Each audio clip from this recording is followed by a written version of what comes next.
This evening on The Rock Newman Show, 50 years ago, before half of all Americans were born, we witnessed the rise of someone who promised to bring the nation together in unprecedented ways. We'll take a look at RFK, his words for our times, with author Rick Allen and former ABC News White House correspondent Kenneth Walker. That's coming up right now on The Rock Newman Show.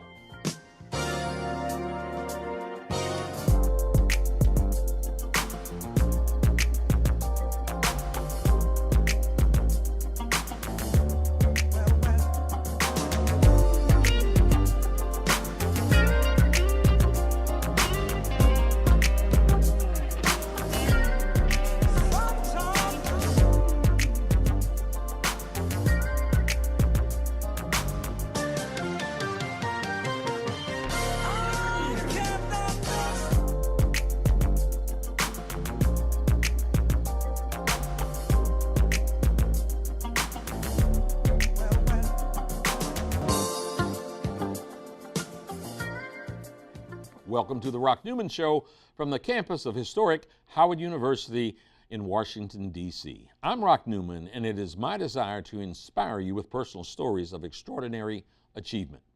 Like his older brother, President John F. Kennedy, Robert Kennedy was forged for leadership as the son of a wealthy political family in Boston. But it was during his time as a U.S. Attorney General that Bobby Kennedy became painfully aware of another America, and that was the world of the black, the oppressed, and the poor. As a new political era gets underway, we'll go back in time to hear the words of Robert presented in a new book, RFK, His Words for Our Times, compiled and edited by Rick Allen and the late Edwin Guthman. Rick Allen, welcome to the Rock Newman Show. Thank you for being here. Your book, RFK, His Words for Our Times. With the recent torrent of words that have come from the administration and leadership, so-called leadership of this country, it is so timely to be able to talk about this book from someone that I'm going to describe, and I'm going to describe this in a way that we have when folks that look at this station and then see our shows on YouTube and other places. There are what I call Facebook and social media revolutionaries. And no matter what you do in your life, it's sort of never enough. None of us are perfect, and neither was RFK. Correct.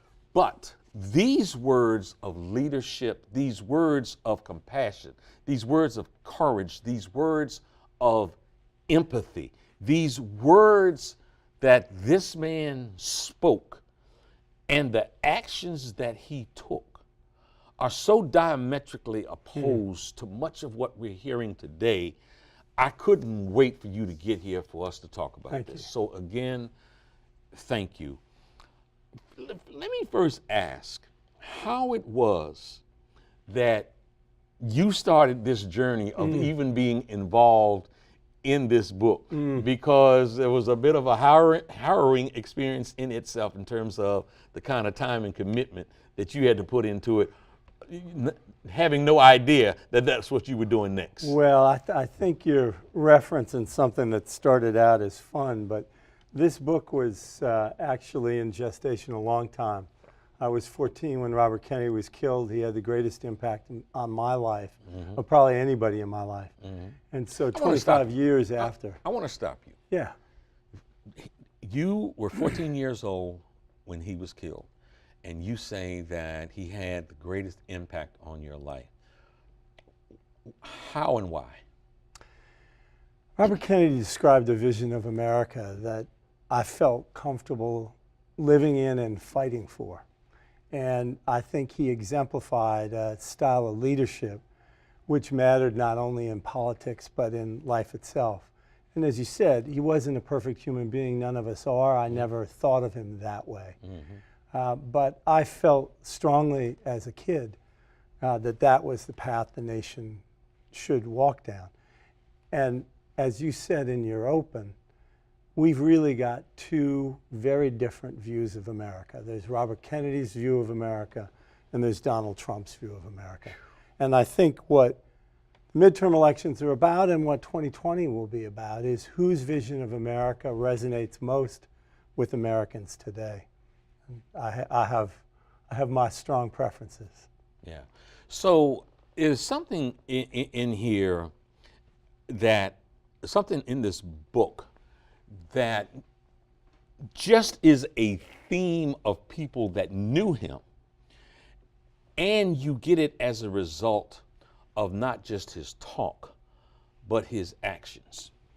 And I think it is illuminated by somewhat of a humorous event, somewhat of where people were looking at him like he was crazy, Yeah. where the president, his brother, the president, sort of following the lead of Theodore Roosevelt, Yes. wanted to make sure that his military, the Marine Corps, were able to do 50 miles, that they wouldn't have the kind of fitness that would allow them to do 50 miles in 3 days and then maybe a day. Right. It reduced it down to a day. And some kind of way there was a challenge made Yes. for Robert Kennedy to do it in a day, Yep. which no one anticipated anyone in their right mind in the cold of February would take off from. Let me let you tell that story. Well, you're absolutely right. President Kennedy had read this letter from Theodore Roosevelt to the head of the military back at the turn of the 20th century, and the challenge was, could our soldiers and Marines hike 50 miles with a full backpack in a day? And the military rose to that challenge, and it became a challenge that started rippling through the civilian world. This was just as John Kennedy was urging Americans to get off the couch and get active, and that's where the President's Council for Physical Fitness came in. But of course, the president had a horribly bad back from his injury in the Second World War. He couldn't do it. But his brother Robert Kennedy, then the Attorney General of the United States, could and felt he had to. So he gathered 3 friends around him, one of whom was Ed Guthman, my mentor and co-author in the earlier version of the book, and said, all right, guys, we're going to do this. We're going to start from Potomac and walk Potomac, Maryland, and walk up the canal all the way to Harper's Ferry. And there's a picture in the book. And for those who don't know for sure, Harper's Ferry, we're talking West Virginia. Yes, indeed. It is a long way. And so there's a picture in the book of Ed and Robert Kennedy, and you'll notice a couple of things. It's February. Yeah. There's ice and snow on the ground. Yes. Robert Kennedy's wearing a pair of khakis. Yes. A pair of dress loafers. Loafers, yes. And essentially a windbreaker. Yes. And Ed, who was a decorated World War II veteran and one tough guy, at least has a winter hat on and looks a little bit more dressed for the weather. Right. But to make that long story short, Robert Kennedy did finish. None of the rest of them, including Ed, made it. Ed made it to mile 30. Yeah. And he said to his boss, because he was the press secretary for Robert Kennedy, he said, look, I'm done, and I think you're done too. Yeah. It's dark. Yeah. This is before cell phones. There's no GPS. There's no race crew. There's nobody helping us. Why don't we, there's no press here. Why don't we just go home? And Robert Kennedy said, you're lucky your brother's not president of the United States, and went on and finished it. Now, as someone who's been involved in athletics at some fairly high level, the part of what I saw out of that, what could be described as craziness, was a competitive spirit. Oh, yes. Which seemed to have been ingrained in he and his family at a very early age. And that theme and that competitive spirit and a sense of righting wrongs seemed to be some of the cornerstones that governed his life. No, that's very true. And it was absolutely true for his generation. There were 10 kids, highly competitive family. And I now know his widow, his children, his grandchildren.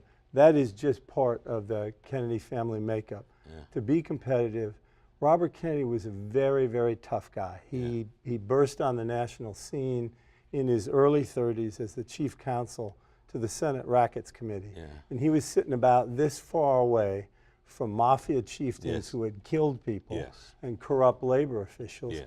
interrogating them to try to clean up the process in America and organized crime and make labor unions what they're supposed to be for working men and women. You got to be pretty tough. Yeah.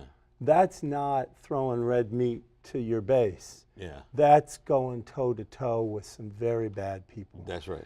And that toughness then was blended with the empathy that you referred to, and it made it even more compelling because nobody could say he was a soft touch.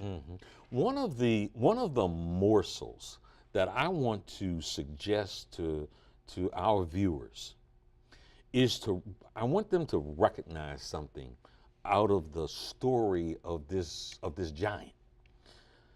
And that is, there are a few people who were close to him who identified something about him that he didn't feel that there was anything that he could not do, that he could not accomplish. There are quotes about that. And there was a fearlessness to take on the most difficult issues, like you say, sitting this far away from mafia dons who would have you racked before dawn. You bet. And look them in the eye and go up against them. Not so long after that, dealing with McCarthy. Yep.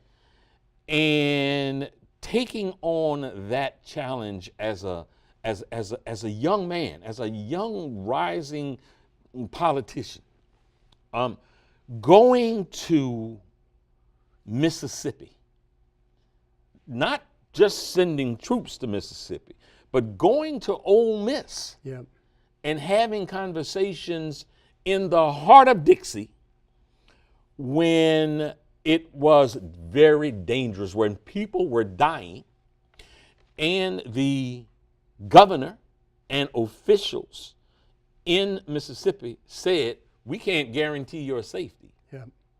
So he had an exit ramp, but he's the kind of person that went anyhow. Why did he go? I think for two reasons. One, there weren't votes there, but the need was there. And so he went because he thought it was important to listen to people where they lived and in the most desperate conditions in America. And he did that repeatedly, whether it was the reservations in Window Rock, Arizona, or the lettuce fields in Delano, California, or the coal mine areas in Kentucky and other desperately poor places around the country and around the world. He felt that it was essential for him to understand, to be able to tell those stories to other Americans, so there would be appreciation for what their fellow citizens were suffering under, whether it was race, class, or otherwise, because you couldn't bring the country together without that common understanding and empathy. So it was to hear, to understand, to learn himself. He was incredibly curious. And it was to communicate it in a way that helped to bring the country together at a time that was every bit as divisive as today's America is. You know, it strikes me, the dichotomy, it strikes me the juxtaposition of seeing someone running for the presidency that has his personal security to drag a Hispanic reporter out of a room, to say to his supporters, beat the hell out of him, get him out of here, I'll pay your bill. And then to know that in Nebraska, he was giving a speech and being just severely heckled. Robert Kennedy giving the speech, being severely heckled in Nebraska, and security came, not at his behest, but security came to lift him out. And he said to security, please, sir, that man has a right to do what he is doing. This is America. The police force would not listen to him and handcuffed him and was taking him out. And Robert Kennedy just on the spot said, sir, I promise you, when I'm elected president, the first thing I'm going to do is to get you out of jail. Yeah. It was just a different approach. When you look at that contrast and examine what it means, these are tough times. You bet. Well, look, I will tell you, earlier, before that incident, when he was Attorney General, he went to Japan. And he went to a university which was controlled by the Communist Party, and the student body was controlled by the Communist Party. Threats on his safety. He walked through a heckling crowd, spoke, brought the opposition figures on the stage for a dialogue. Yeah. He did the same thing in Latin America. When eggs were thrown at him and his party. All of them, by the way, missed as they were walking through the center of that crowd, and he turned to one of his friends and said, if these folks are going to be revolutionaries, they're going to have to get a better aim. They could never be on his football team, right? So, you know, it was personal fearlessness, and it was a belief in the fact that debate on hard issues is the way you get to answers. You don't do it by shutting out another perspective. You are debating for that person's ultimate decision and for everyone who's listening. And you show respect to the opposite view, but you don't negotiate over basic principles. You can talk about tactics and how to achieve them, and you have to be skeptical about any organ of the government or any other mechanism to get to those results. So you want to hear differences of opinion.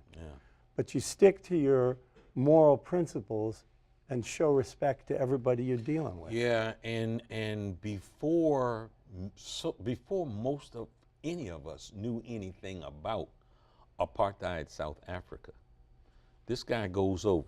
There were some criticisms You bet. of what he didn't say, but the fact that he went and spoke sort of truth to power in a respectful way, because people wanted him to say, oh, go out and just go to war.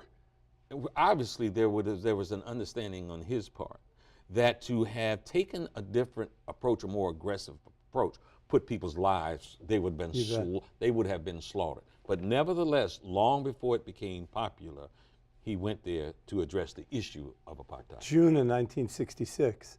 Government tried to keep him out. Yeah. They ended up not allowing any foreign reporters to accompany him. Yeah. And he barnstormed through South Africa, very much speaking truth to power. Ended up defying the ban that the government had put on the first African Nobel Peace Prize winner, Right. Chief Luthuli. Yeah. He went to visit him, banned way out in the country, and then brought back the message to the citizens of Soweto when it was against the law to breathe a word from a banned person. An extraordinary trip. That is my favorite part of the book. Really? I had friends in South Africa who pulled all of the original English language newspaper coverage of that trip because it was completely revolutionary. Nobody was talking about overturning apartheid, certainly in the American power structure, because it was the Cold War in 1966. And as long as the government of South Africa was opposed to Russia, how it treated its own citizens was distinctly secondary. Robert Kennedy didn't believe that. And so he went and engaged. And I had the chance to do it 30 years later with his widow and some of his children and grandchildren, and speak on those same campuses and to meet with the breath of South Africa, ending up with spending half a day with President Mandela, who was in his second year as president. And that country has a long way to go, but has come a very long way. That was 1966. Obviously, 68 is when he met his very untimely death. Long before that, there had been a relationship forged with perhaps the greatest civil rights leader that this country has known, and that was Martin Luther King. Can you speak a little bit about their relationship? And then we have a video that we're gonna go to that I think is one of the greatest speeches that a human has ever made. Thank you. I agree with you, by the way. They had a contentious relationship, Yes. particularly early on. Mm-hmm. Robert Kennedy wanted to do right. He also wanted to make sure that his brother, the president, was protected in a political sense and able to advance policies because he continued to stay in power. And because of that, there was always a tension with Dr. King about how fast, how soon, and what the methods were. But increasingly, as Robert Kennedy was out of power and felt more and more strongly that America had to change, the two of them synced up in significant ways. And in fact, Marian Wright Edelman has told me that it was Robert Kennedy's suggestion to her, which she took to Dr. King, that the Poor People's March to Washington spotlight the circumstances of poverty in America. And that, he said, tell Dr. King, you have to bring poor people to the seat of power so they cannot be ignored. But in Indianapolis, after Dr. King was killed, keep in mind that we didn't have cable news. It wasn't 24/7. Didn't have cell phones. Most people did not know the news. He was told as he was getting on the campaign plane to fly to Indianapolis that Dr. King had been shot. When he landed, he learned Dr. King had died. He was told by the mayor of Indianapolis, Richard Lugar, who went on to become a United States Senator, and the chief of police, who had the unlikely name of Winston Churchill, that they did not want Robert Kennedy to speak in the African-American section of town. They're in Indianapolis. In Indianapolis, in a public park, because they said they could not guarantee his safety. And he turned to John Lewis, now congressman and civil rights icon, who was an advance man for him in that campaign. And he said, John, what do you advise? And John said, you have to go. These people don't know. When they find out, they will be heartbroken. It's important that you, as the most visible white politician, elected official, talk about your grief and find common ground. Robert Kennedy said he would go, sent his wife, who was pregnant, to the hotel. As he and John Lewis drove in, kind of crossed the border into the inner city in Indianapolis, police cars peeled away. He had no support. And he came on a crowd who was in a festive mood. It was a campaign rally. He had some notes that his staff had given him, which he never looked at. You can see in the video. He's holding them in his hands. And what he proceeded to do was climb on the bed of this flatbed truck and speak from the heart, an entirely extemporaneous speech. And the results were pretty electrifying. Rick, we have that. Let's take a look. Could you lower those signs, please? I have some very sad news for all of you, and that is that Martin Luther King was shot and was killed tonight in Memphis.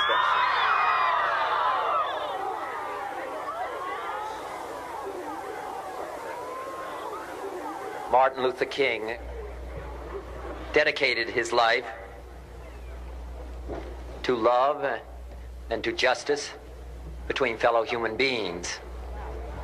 He died in the cause of that effort. In this difficult day, in this difficult time for the United States, it's perhaps well to ask what kind of a nation we are and what direction we want to move in.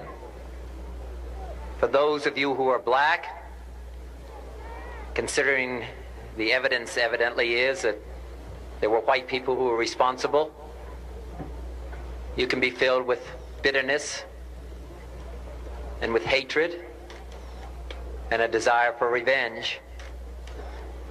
We can move in that direction as a country, in greater polarization, black people amongst blacks and white amongst whites, filled with hatred toward one another. Or we can make an effort, as Martin Luther King did, to understand and to comprehend and replace that violence, that stain of bloodshed that is spread across our land, with an effort to understand, compassion, and love. For those of you who are black and are tempted to be filled with hatred and mistrust of the injustice of such an act against all white people, I would only say that I can also feel in my own heart the same kind of feeling. I had a member of my family killed, but he was killed by a white man. But we have to make an effort in the United States.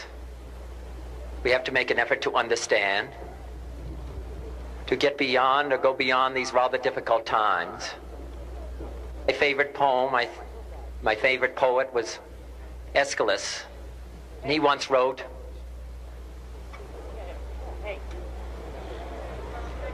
"Even in our sleep, pain which cannot forget falls drop by drop upon the heart, until in our own despair, against our will, comes wisdom through the awful grace of God."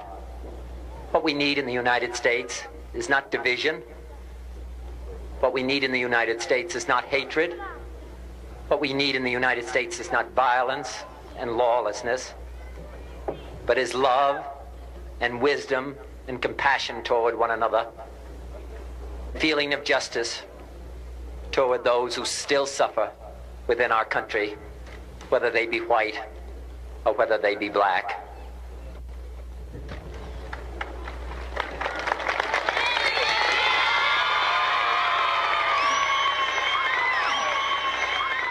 We can do well in this country. We will have difficult times.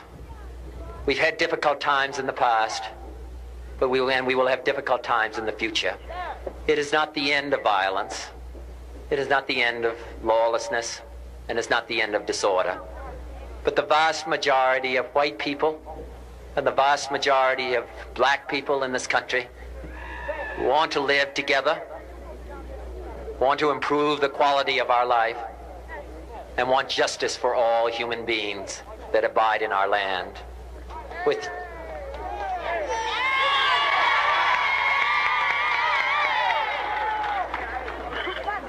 And dedicate ourselves to what the Greeks wrote so many years ago, to tame the savageness of man and make gentle the life of this world. Let us dedicate ourselves to that and say a prayer for our country and for our people. Thank you very much.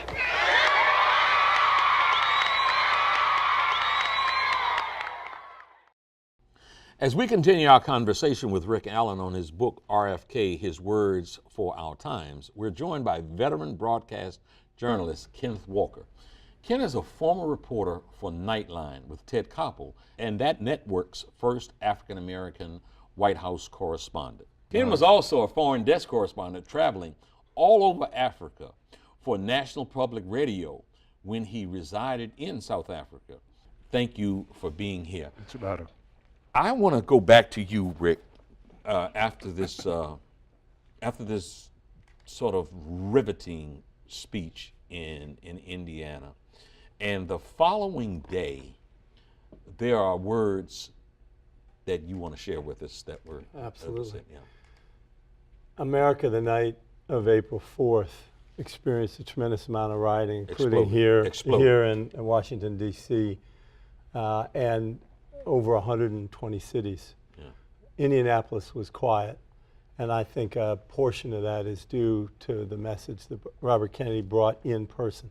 But the next day in Cleveland, he said this, and to go back to how you opened this segment about the difference between these beliefs and what we hear today. Robert Kennedy said, when you teach a man to hate and fear his brother, when you teach that he is a lesser man because of his color or his beliefs or the policies he pursues, when you teach that those who differ from you threaten your freedom or your job or your family, then you learn to confront others not as fellow citizens, but as enemies, not to be met with cooperation, but with conquest, to be subjugated and mastered. That is not the America Robert Kennedy stood for, and I think we'd be well advised to remember that. Ken Walker, your reflections. Well, when you listen to that statement, it's so redolent of the times we live in. We are living in times as perilous, in my view, as those when Robert Kennedy died. In some ways, it's more dangerous because in the seat of government, you have a man who is not compassionate, even as compassionate as Robert Kennedy, or even as thoughtful as LBJ, who passed some of the most important civil rights legislation, but a man who is weaponizing white supremacist grievance and deploying that in his own political battles, which is only definitely going to get worse as he comes closer to meeting justice. Mm-hmm. Now, when Robert Kennedy died, I was here living in Washington growing up. And at the moment of his death, I took note of it, but my world had changed 2 months before. Mm-hmm. Dr. King had been assassinated. Yeah. Many places of business and employment were gone. Yeah. Many whole sections of town were burned down. Yeah. So I'm trying to get a grip on where I am, yeah, and who's around me. What this all means. When Robert Kennedy died. Now, I came to understand very quickly thereafter that his was perhaps the latest at that time in a string of political assassinations. Mm-hmm. We had the politics of assassination back then, probably beginning with JFK, but continuing through the COINTELPRO program, and with Malcolm, Medgar Evers, the Black Panthers, 16 of whom are still in jail, by the way. Mm-hmm. Mm-hmm. This was the time that we were entering and that I was taking note of at the time of his death. Right. Why was it important for you to share with us today? Why was it important for you to be here today? Well, that whole era is important to me, and actually the working title of my autobiography is The Class of '69. Mm-hmm. That was the year I graduated from high school, and it was the year after the assassination of Dr. King, whereby a number of universities, police departments, municipalities, fire departments had affirmative action programs, mm-hmm, to bring in African Americans into their organizations. I benefited from that. Mm-hmm. I had no financial prospects for college, but my counselor said, well, you won some writing contests. Why don't you go to Washington Star and ask them for a scholarship? Mm-hmm. Rock, I was way too young to know how ridiculous that was. Uh-huh. So I went. And it turns out that they gave me an entry-level job and a full-term scholarship. Huh. And so that whole era marked the beginning of my adulthood, the beginning of my professional career, and the beginning of many changes in America that were to the good. So I've talked about that time. I was 16. I was 16 when Kennedy was killed.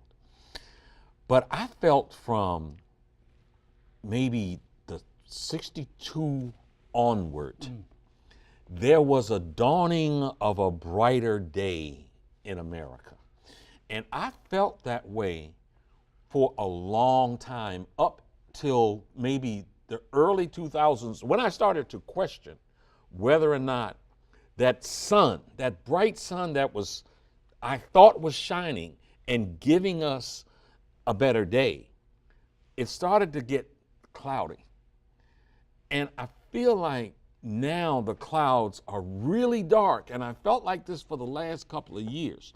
I asked your friend and partner, Ted Leonsis, Rick, did he share my sense of concern? And Ted, who's the ultimate, positive thinker, didn't feel as if, he talked about some things as to why it's still things were better and getting better. That was before Donald Trump got elected. And I ask both of you now how you feel about whether or not your sense of, do you sense this same sort of gloom, if not doom? Anybody who doesn't believe this democracy is in an existential crisis hasn't been paying attention. I am deeply concerned. I have grandchildren. I am deeply fearful for them and other people's grandchildren. You have people sending bombs to Democratic leaders, shooting up synagogues, white supremacists running all over the country shooting black people, and that's not even the police who do it, but just civilian white people. And it is possible to me, conceivable to me, that this country in its present form may not survive this period. There's a lot of work to be done. Donald Trump and white supremacists generally, there's an America they don't want to live in. And that was where you saw the sunshine. They don't want to live in that America. And I think left to them, they'll destroy it rather than go to that America. And so I think I'm seriously fearful. So Rick, I would ask you, you travel in circles of influence. You travel in circles of affluence. Sometimes. What are the folks that you rub shoulders with all the time? How are they feeling about this? Look, I think the threats you perfectly stated. And I'm a little bipolar about this because you have to be very frightened about directions that are pretty easy to track. But I think you also have to have optimism that there's a tremendous and rising groundswell to push back. And the question is, what kind of America do we believe in, and are we committed to creating? Too many Americans have opted out of that question entirely. They are not participating in the future of the nation. Now, you can understand it because daily life is tough, and people have to worry about putting bread on the table, taking care of their family, finding work that is meaningful and respected. But the fact of the matter is, democracy doesn't work if people don't vote.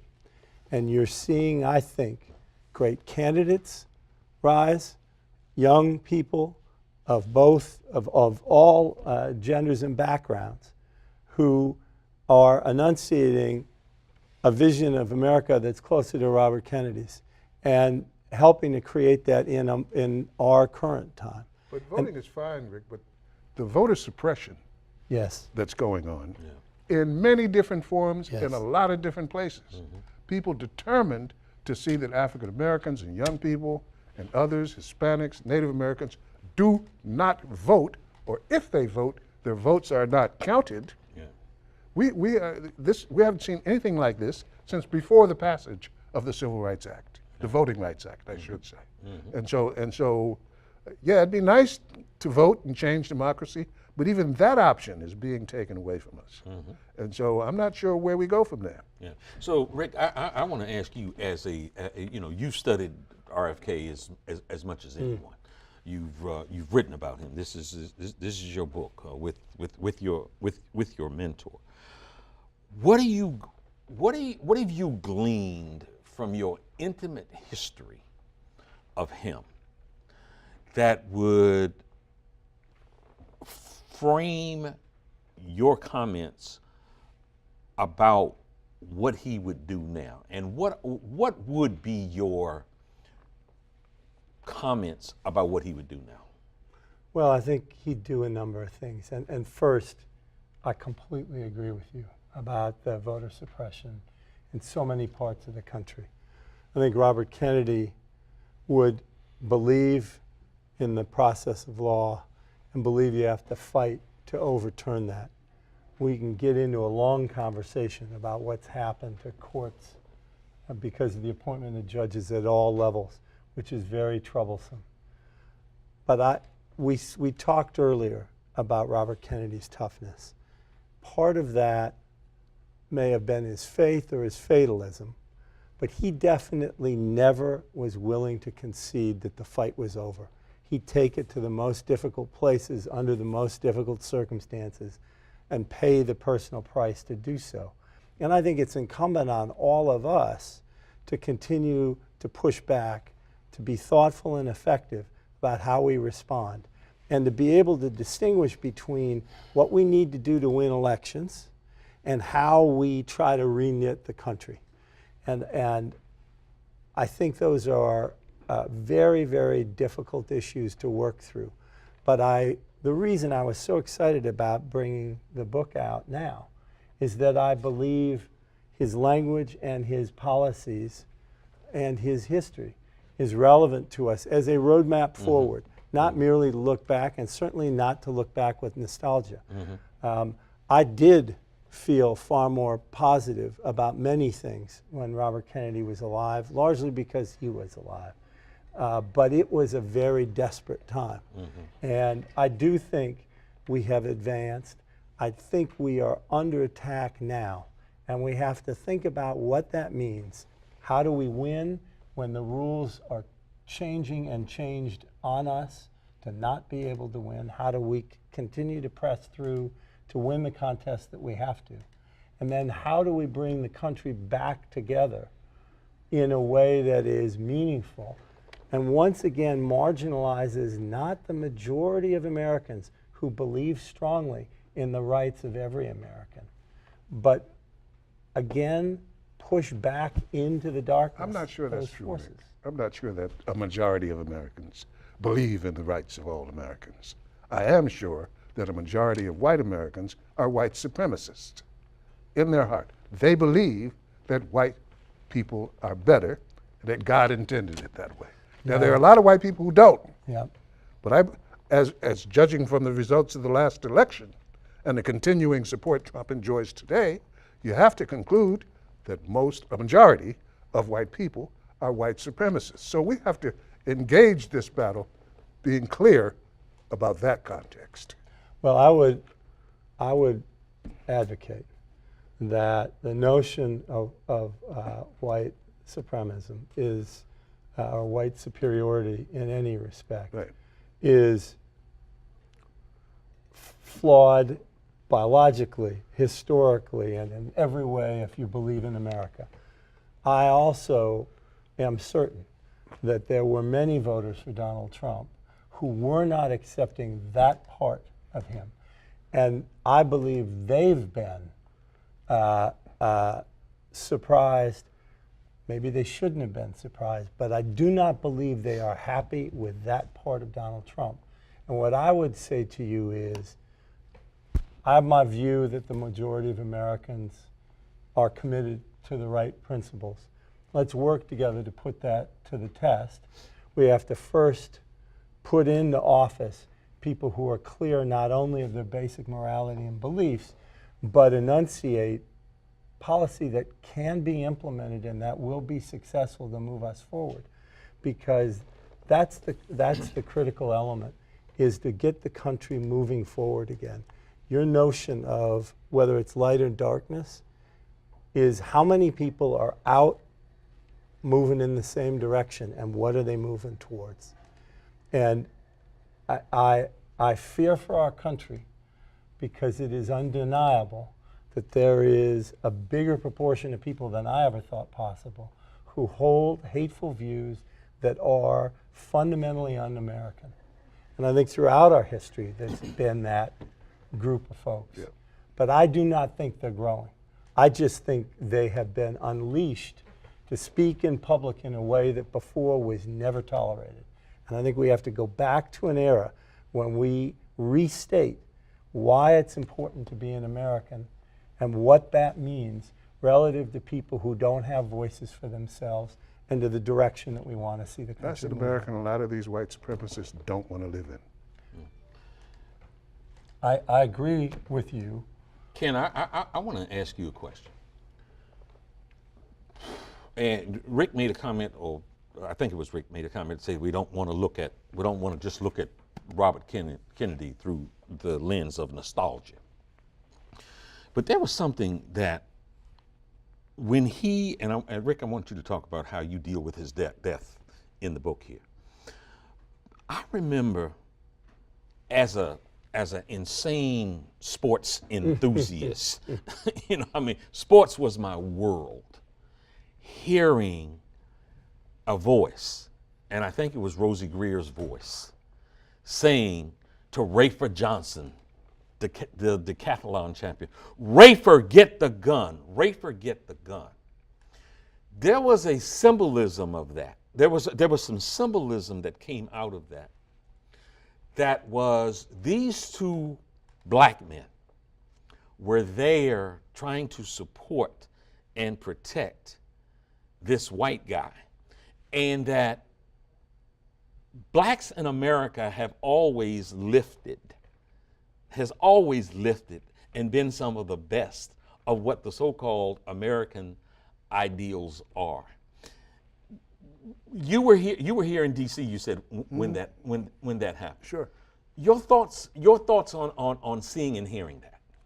Well, Robert Kennedy grew Yeah. a lot from the man who approved J. Edgar Hoover's surveillance of Martin Luther King and other black leaders to the person by the time he died, he was the most trusted white man in black America. He grew a lot. Yes. Now, when I look at the political scene today, I don't see anybody of that stature, of that potential.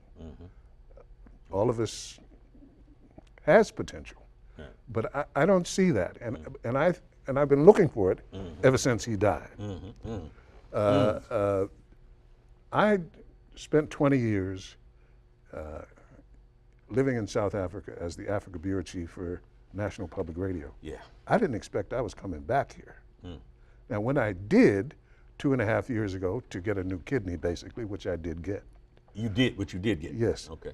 A number of African Americans in South Africa, and there are quite a few of them, thought I had lost my total mind. You're going back there. You're going back, what is on your mind? Well, in addition to having kidney issues, I had a daughter who was dying, and 3 on the verge of adulthood grandchildren who needed me, so there was no choice.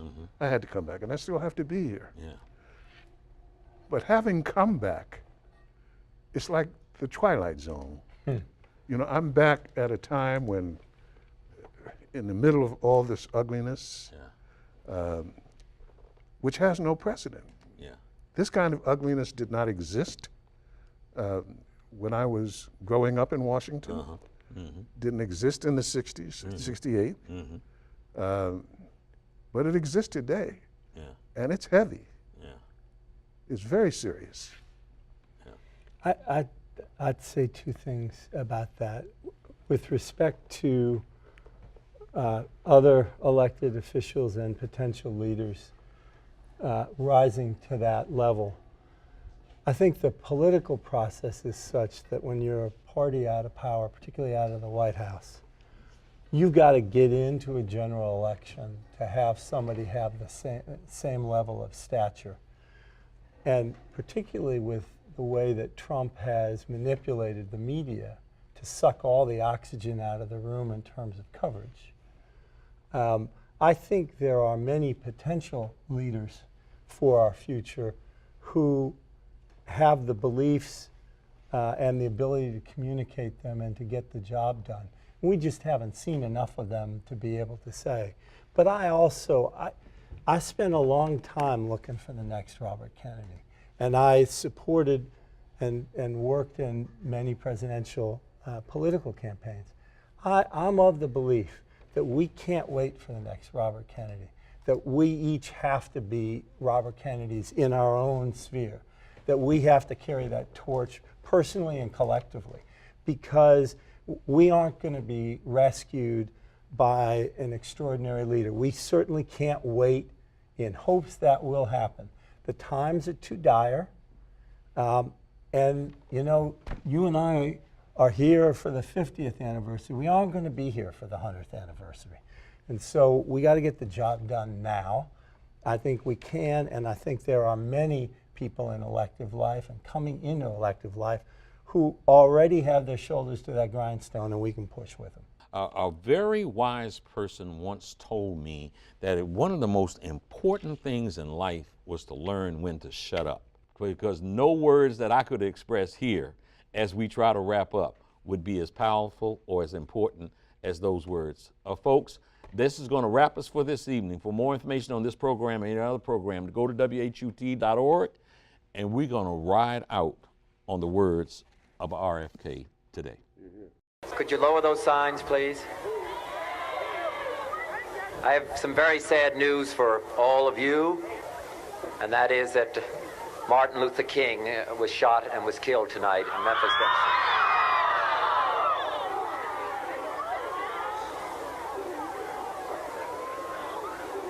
Martin Luther King dedicated his life to love and to justice between fellow human beings. He died in the cause of that effort. In this difficult day, in this difficult time for the United States, it's perhaps well to ask what kind of a nation we are and what direction we want to move in. For those of you who are black, considering the evidence evidently is that there were white people who were responsible, you can be filled with bitterness and with hatred and a desire for revenge. We can move in that direction as a country, in greater polarization, black people amongst blacks and white amongst whites, filled with hatred toward one another. Or we can make an effort, as Martin Luther King did, to understand and to comprehend and replace that violence, that stain of bloodshed that is spread across our land, with an effort to understand compassion and love. For those of you who are black and are tempted to be filled with hatred and mistrust of the injustice of such an act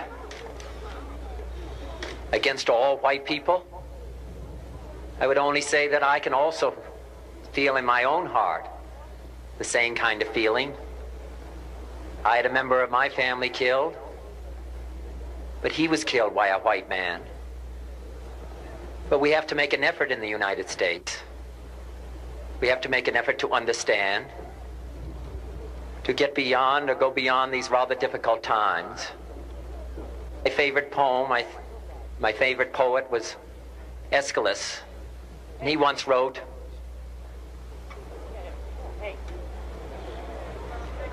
"Even in our sleep, pain which cannot forget falls drop by drop upon the heart, until in our own despair, against our will, comes wisdom through the awful grace of God."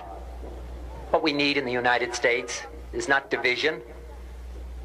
What we need in the United States is not hatred. What we need in the United States is not violence and lawlessness, but is love and wisdom and compassion toward one another, feeling of justice toward those who still suffer within our country, whether they be white or whether they be black.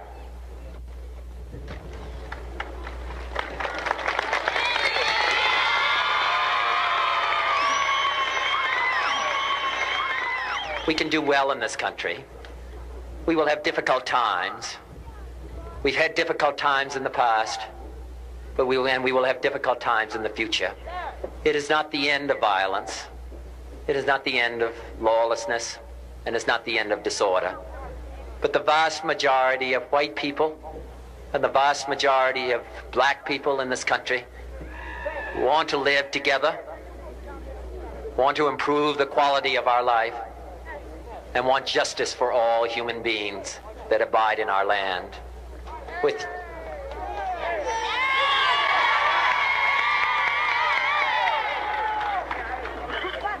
And dedicate ourselves to what the Greeks wrote so many years ago, to tame the savageness of man and make gentle the life of this world. Let us dedicate ourselves to that and say a prayer for our country and for our people. Thank you very much.